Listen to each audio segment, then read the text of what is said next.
जय हिंद साथियों, नमस्कार। स्वागत है मित्र आप सभी का आपके अपने चैनल पर। आप लोग फटाफट क्लास में आ जाएं। क्लास स्टार्ट हो चुकी है, जो कि उत्तर प्रदेश पुलिस कांस्टेबल और Uttar Pradesh police radio operator के लिए हिंदी की बेहतरीन प्रैक्टिस सेट है। ये क्लास नंबर 8 है। इससे पहले मैंने क्लास 7 तक अच्छे से कंप्लीट कर लिया है। अगर आपने नहीं देखा है तो चैनल की प्लेलिस्ट में जाकर उसे अच्छे से पढ़ लीजिएगा।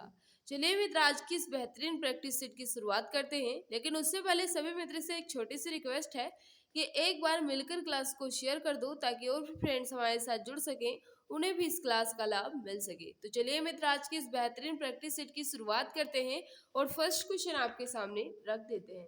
मित्र, क्वेश्चन नंबर 51 से स्टार्ट है। सभी मित्र जल्दी जल्दी आंसर देने की कोशिश करेंगे। जान पर खेलना का तात्पर्य क्या है? जान पर खेलना का तात्पर्य क्या है? फटाफट बता देंगे इसका राइट आंसर क्या होगा।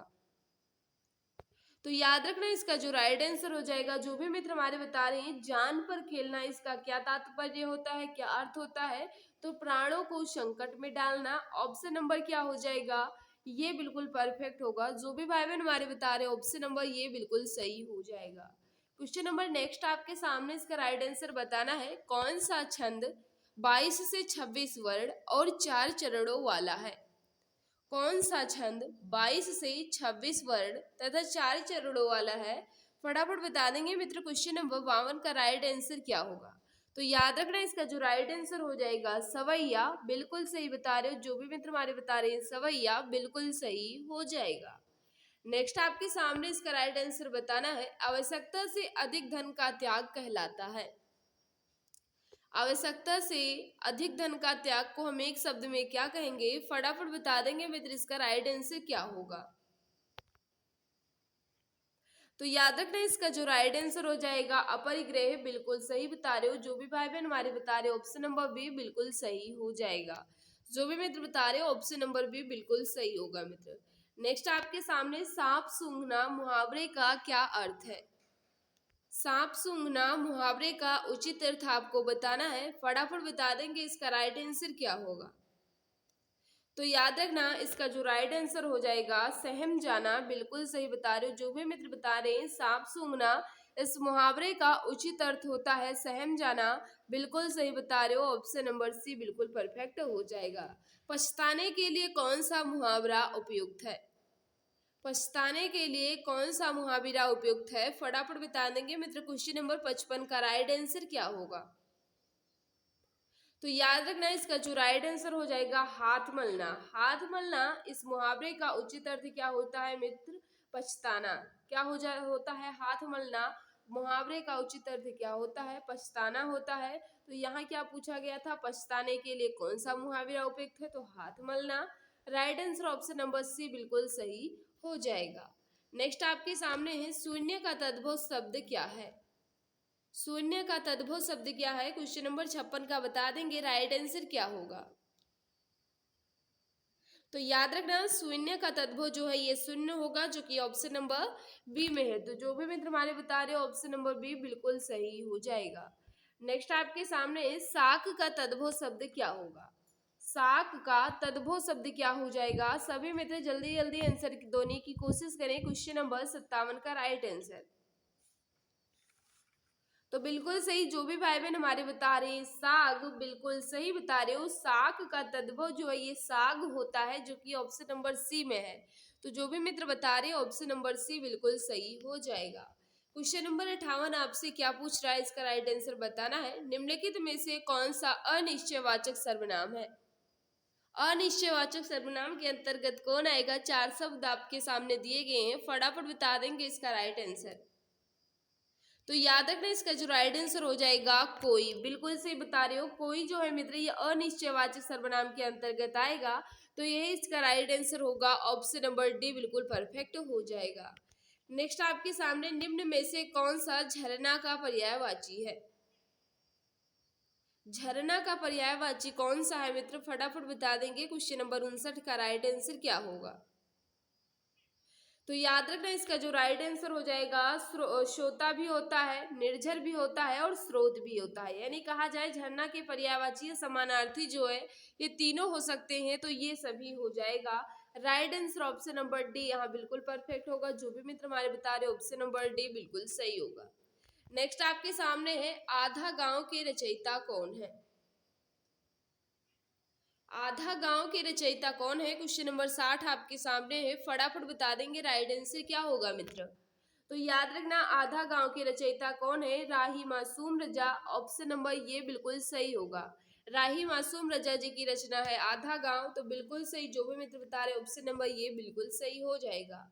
जिसने अपना ऋण चुका दिया हो उन्हें हम एक शब्दों में क्या कहेंगे। जिसने अपना ऋण चुका दिया हो उन्हें हम एक शब्दों में क्या कहेंगे, क्वेश्चन नंबर 61 का बताएंगे राइट आंसर क्या होगा।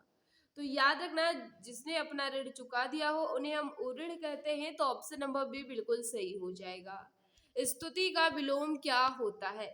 स्तुति का विलोम या विरुद्धार्थी या विपरार्थक जो है ये किस विकल्प में दिया गया है मित्र, फटाफट बता देंगे। क्वेश्चन नंबर 62 का राइट आंसर क्या होगा। तो याद रखना जो भी मित्र हमारे बता रही हैं स्तुति का विलोम जो है ये निंदा होता है। राइट आंसर ऑप्शन नंबर ये बिल्कुल सही हो जाएगा। नेक्स्ट आपके सामने है अगुवाई में कौन सा प्रत्यय है। अगुवाई में किस प्रकार का प्रत्यय है, फटाफट बता देंगे। क्वेश्चन नंबर 63 का राइट आंसर क्या होगा। तो याद रखना अगुवाई में आई प्रत्यय है जो कि ऑप्शन नंबर सी में है। तो जो भी मित्र बता रहे हैं अगुवाई में आई प्रत्यय है बिल्कुल सही बता रहे हो, ऑप्शन नंबर सी बिल्कुल सही हो जाएगा। भो प्लस उक किसकी संधि है। भो प्लस उक जो है ये किसकी संधि है, ये आपसे पूछ रहा है। क्वेश्चन नंबर 64 का बताएंगे मित्र राइट आंसर क्या होगा। तो याद रखना ये भावुक का संधि विच्छेद है। भावुक का संधि विच्छेद क्या हो जाएगा, भो प्लस उक। और याद रखना इसमें कौन सी संधि होगी, तो अयादि संधि हो जाएगी। कौन सी संधि होगी मित्र, अयादि संधि हो जाएगी भावुक में। और भावुक का संधि विच्छेद भो प्लस उक लिखा है आपके सामने, तो राइट आंसर क्या हो जाएगा, बी बिल्कुल परफेक्ट होगा। जो भी भाई बहन हमारे बता रहे ऑप्शन नंबर बी बिल्कुल सही हो जाएगा। स्वर कितने होते हैं। स्वरों की संख्या जो है ये कितनी होती है, ये आपसे पूछ रहा है। क्वेश्चन नंबर 65 का बताएंगे राइट आंसर क्या होगा। यहाँ मित्र 10 नहीं है, यहाँ मान लीजिए 11 है, ठीक है। फटाफट बताओ स्वरों की संख्या कितनी है। तो याद रखना स्वरों की संख्या कितनी है, 11 है, जो कि ऑप्शन नंबर डी में है। यहाँ किसी में नहीं दिया गया तो मान सकते हो इनमें से कोई नहीं। स्वरों की संख्या कितनी हो जाएगी, 11 हो जाएगी। अंक और आहा की गणना जो है मित्र ये बात करें तो स्वरों में नहीं की जाती है, ये अयोगवाह वर्ण होते हैं। स्वरों की संख्या केवल 11 होती है, तो राइट आंसर इनमें से कोई नहीं हो जाएगा। संतोष का विलोम क्या होगा। संतोष का विलोम या विरुद्धार्थी या विपरार्थक जो है ये किस विकल्प में दिया गया है, फटाफट बताएंगे मित्र राइट आंसर क्या हो। तो बिल्कुल सही, संतोष का असंतोष होता है, जो कि ऑप्शन नंबर ये में है। तो जो भी मित्र हमारे बता रहे ऑप्शन नंबर ये बिल्कुल सही हो जाएगा। विद्वान किसका पर्यायवाची है। विद्वान जो है ये किसका पर्यायवाची है, क्वेश्चन नंबर 67 का बता देंगे राइट आंसर क्या होगा। तो याद रखना विद्वान किसका पर्यायवाची है, कोविद का। बिल्कुल सही, जो भी मित्र हमारे बता रहे कोविद जो है ये विद्वान का पर्यायवाची है। राइट आंसर ऑप्शन नंबर ये बिल्कुल सही हो जाएगा। नेक्स्ट आपके सामने निम्न में से कौन सा हिरण का पर्यायवाची है। हिरण का पर्यायवाची या समानार्थी जो है ये किस विकल्प में दिया गया है, 68 का बता देंगे राइट आंसर क्या होगा। तो हिरण का पर्यायवाची या समानार्थी जो है मित्र ये हरिण भी होता है, कुरंग भी होता है, सारंग भी होता है। यानी बात करें ये सभी हो जाएंगे हिरण के पर्यायवाची, तो राइट आंसर क्या हो जाएगा, डी बिल्कुल परफेक्ट होगा। नेक्स्ट आपके सामने है पंचरत्न का समास विग्रह क्या है। पंचरत्न का समास विग्रह क्या हो जाएगा, क्वेश्चन नंबर 69 आपके सामने है। फटाफट बता देंगे राइट आंसर। तो याद रखना 5 रत्नों का समूह। पंचरत्न का समास विग्रह क्या हो जाएगा, 5 रत्नों का समूह। Right answer option number B बिल्कुल सही होगा। याद रखना इसमें कौन सा समास हो जाएगा, तो द्विगु समास होगा। जिनमें प्रथम पद जो है मित्र ये संख्यावाची हो वहां द्विगु समास होता है। तो यहाँ पंच रत्न का समास विग्रह किया गया तो 5 रत्नों का समूह हो जाएगा। इसमें पहला पद जो है संख्यावाची है इसलिए यहाँ द्विगु समास होगा। नेक्स्ट आपके सामने क्वेश्चन नंबर 70, इसका राइट आंसर बताना है। जिस पर विजय पाना कठिन हो का क्या अर्थ है।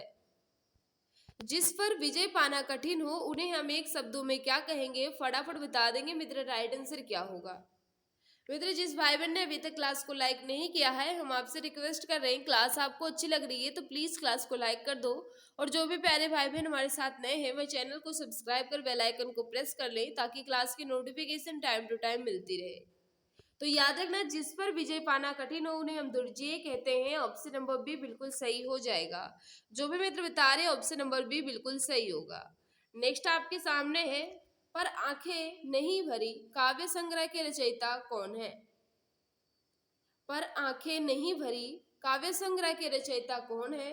फटाफट बता देंगे। क्वेश्चन नंबर 71 का राइट आंसर क्या होगा? ये रचना जो है ये किसकी है, यह आपसे पूछ रहा है। तो याद रखना, शिवमंगल सिंह सुमन जी की रचना है पर आंखें नहीं भरी। Right answer option number D बिल्कुल सही होगा। नेक्स्ट आपके सामने है, चोर की दाढ़ी में तिनका किस अर्थ में प्रयोग होता है?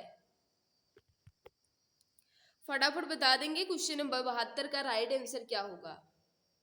तो याद रखना, अपराधी व्यक्ति सदैव संस्कृत रहता है यानी संशय में रहता है। ऑप्शन नंबर क्या हो जाएगा? बी बिल्कुल परफेक्ट होगा। जो भी मित्र बता रहे हैं ऑप्शन नंबर बी बिल्कुल सही होगा। क्वेश्चन नंबर 73 आपके सामने, निम्न में से कौन सा वाक्य शुद्ध है? 4 वाक्य आपके सामने लिखा गया, इनमें पूछ रहा है कौन सा वाक्य है जो बिल्कुल शुद्ध है। फटाफट बता देंगे इसका राइट आंसर क्या होगा। सभी मित्र जल्दी जल्दी आंसर देने की कोशिश करेंगे। तो याद रखना, राम और सीता वन को गए। राम और सीता वन को गए यानी ऑप्शन नंबर सी यहाँ बिल्कुल सही होगा। जो भी मित्र बता रहे ऑप्शन नंबर सी बिल्कुल सही हो जाएगा। मीत का तत्सम शब्द क्या है? मीत का तत्सम शब्द क्या हो जाएगा? फटाफट बता दो। क्वेश्चन नंबर 74 का राइट आंसर क्या होगा? तो याद रखना, मीत का तत्सम जो है ये मित्र होता है। ऑप्शन नंबर सी बिल्कुल सही हो जाएगा। नेक्स्ट आपके सामने है, परिणाम में कौन सा उपसर्ग प्रयुक्त हुआ है? परिणाम में कौन सा उपसर्ग प्रयुक्त हुआ है? क्वेश्चन नंबर 75 का बताएंगे मित्र, राइट आंसर क्या होगा? तो याद रखना, परि उपसर्ग है परिणाम में। ऑप्शन नंबर बी बिल्कुल सही होगा। जो भी मित्र बता रहे ऑप्शन नंबर बी बिल्कुल सही हो जाएगा। महा प्लस उत्सव किसका संधि विच्छेद है? महा प्लस उत्सव जो है ये किसका संधि विच्छेद है? और ये भी बताइएगा कि इसमें कौन सी संधि है। तो याद रखना, महोत्सव का संधि विच्छेद महा प्लस उत्सव होता है। इसमें कौन सी संधि हो जाएगी? तो गुण संधि हो जाएगी। और इसका संधि विच्छेद आपके सामने लिखा गया है महा प्लस उत्सव।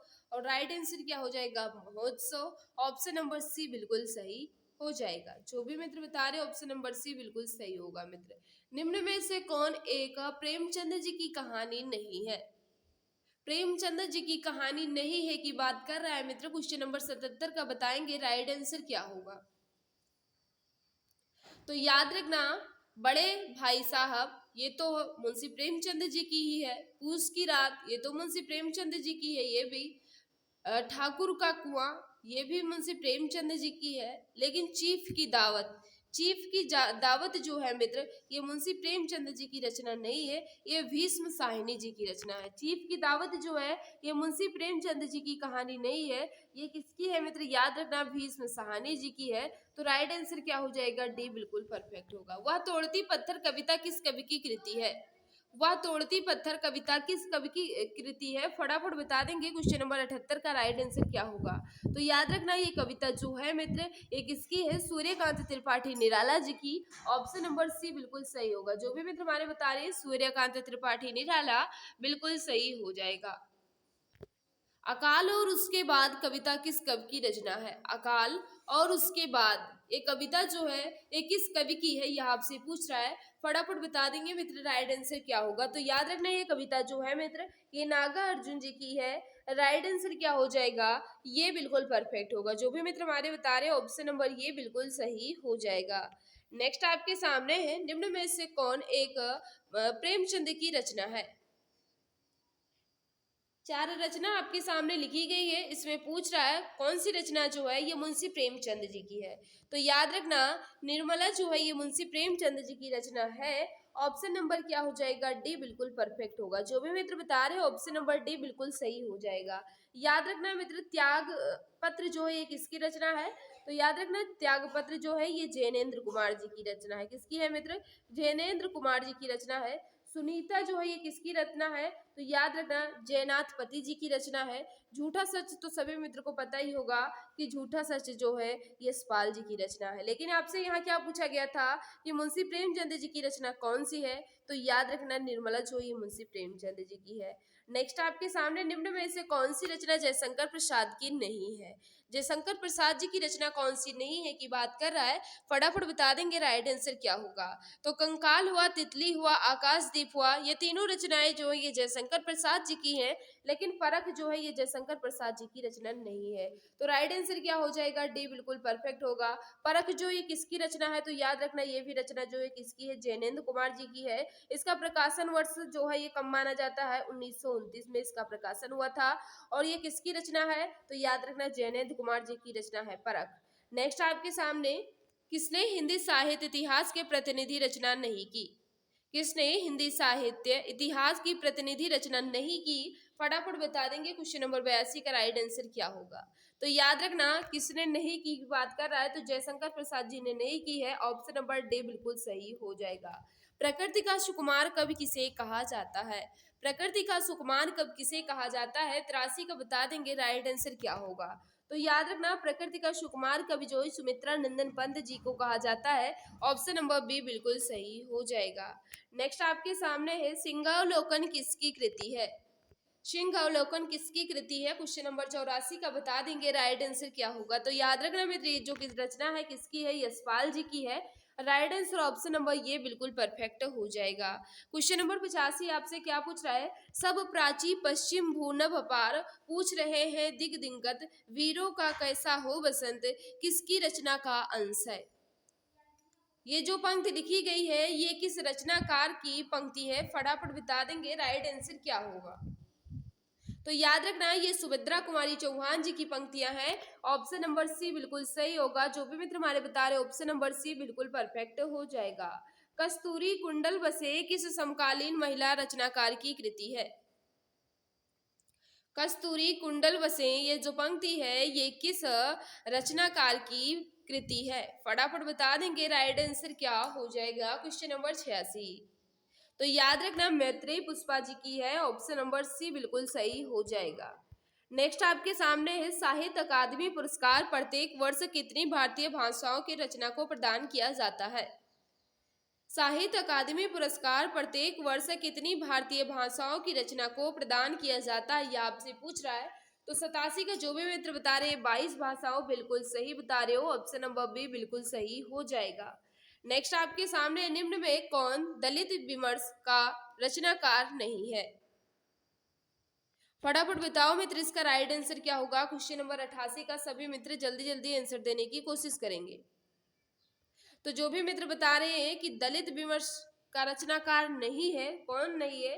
तो नामवर सिंह जो है ये नहीं है। ऑप्शन नंबर डी बिल्कुल सही हो जाएगा। क्वेश्चन नंबर 89 आपके सामने है, हिंदी साहित्य उद्भव और विकास किसकी रचना है? हिंदी साहित्य उद्भव और विकास जो है ये किसकी रचना है? क्वेश्चन नंबर 89 का बता देंगे राइट आंसर क्या होगा? तो याद रखना इसका जो राइट आंसर हो जाएगा हजारी प्रसाद द्विवेदी। बिल्कुल सही बता रहे हो। हिंदी साहित्य उद्भव और विकास जो है एक किसकी रचना है? हजारी प्रसाद द्विवेदी जी की। Right answer option number B बिल्कुल सही हो जाएगा।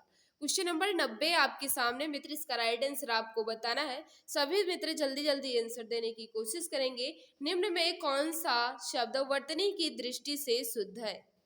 मनोवांछित की वर्तनी जो है ये किस विकल्प में अच्छे ढंग से दर्शाई गई है? फटाफट बता देंगे राइट आंसर क्या होगा? तो याद रखना मनोवांछित की वर्तनी जो है मनोवांछित लिखा जाता है, यानी ऑप्शन नंबर ये बिल्कुल परफेक्ट होगा। जो भी मित्र हमारे बता रहे हो ऑप्शन नंबर ये बिल्कुल सही हो जाएगा। तो यहाँ मित्र 40 क्वेश्चन को मैंने अच्छे ढंग से कंप्लीट कर लिया है। 40 क्वेश्चन में आपका स्कोर कितना रहा कमेंट बॉक्स में जरूर बताना मित्र। और आज की क्लास जो है आपको कैसी लगी अपना फीडबैक कमेंट में जरूर देना। किसी क्वेश्चन में डाउट है तो आप बेझिझक कमेंट कर पूछ सकते हैं, मैं जवाब देने की पूरी कोशिश करूंगी। इसकी पीडीएफ आपको कहाँ मिलेगी? तो मैं आपको बता दूं, इसकी पीडीएफ हमारे टेलीग्राम चैनल एग्जाम गुरुजी भाई अरविंद सर पर मिल जाएगी, या हमारे व्हाट्सएप ग्रुप से जुड़े हैं वहां भी आपको इसकी पीडीएफ दे दी जाएगी। मित्र आज की क्लास जो है आपको कैसी लगी, अपना फीडबैक कमेंट में जरूर बताना, क्योंकि आपके फीडबैक का मुझे इंतजार रहता है। जिस भाई बहन ने अभी तक क्लास को लाइक नहीं किया है वह मित्र क्लास को लाइक कर देंगे। जो भी मित्र हमारे साथ नए हैं वह चैनल को सब्सक्राइब कर बेल आइकन को प्रेस कर लेंगे, ताकि क्लास की नोटिफिकेशन टाइम टू टाइम मिलती रहे। तो मित्र आज की इस क्लास में बस इतना ही। सभी को बाय बाय, सभी को नमस्कार। जय हिंद, जय भारत, वंदे मातरम।